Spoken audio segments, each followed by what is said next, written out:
Disturbance ఉందా లేదా అట్లా చూస్తే మీకు కూడా ఒక ఐడియా వస్తుంది.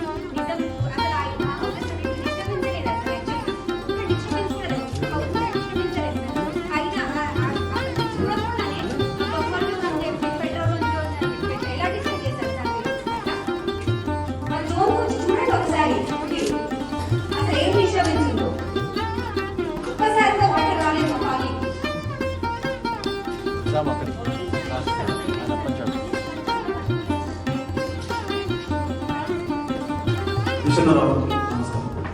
సార్ మేము ఒక 2-3 months నుంచి వాడిని ఇల్లు తీసేస్తాం, మీ గోల పెట్టేస్తాం, రాత్రికి రాత్రి గోల పెట్టేస్తాం అనే మాట వింటుంటే వీడియోలు చూస్తుంటే మాకు అవసరం లేదు సార్. ఈ 27 years నుంచి మేము పడ్డ కష్టం సార్. మేము లోన్ ప్రతిదీ లోన్ల మీద ఇల్లు కట్టుకున్నదే సార్.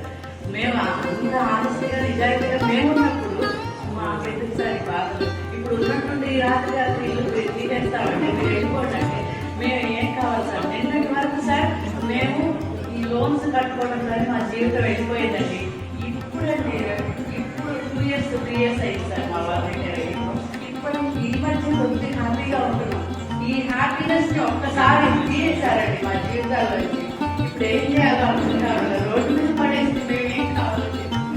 మమ్మల్ని అనాథాన్ని చేస్తుంది ఏం కావాలి సార్?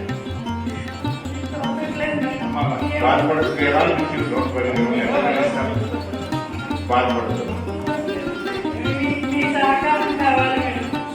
మీ సహకారం మీరు మూసి సుందరీకరణ చేయండి సార్. దానికి మేమందరం కోఆపరేట్ చేస్తాం. కానీ మా ఇంట్లో పడగొట్టేసి మమ్మల్ని అనాథల్ని చేసి ఇన్ని ఏళ్ల బట్టి మేము ఉంటున్నది మీరు ఇచ్చేసి మమ్మల్ని రోడ్డు పడేసి మీరు ఏం సుందరీకరణ చేస్తారండి? ఏం చేస్తారండి? మాకు మూసి సుందరీకరణ చేయండి.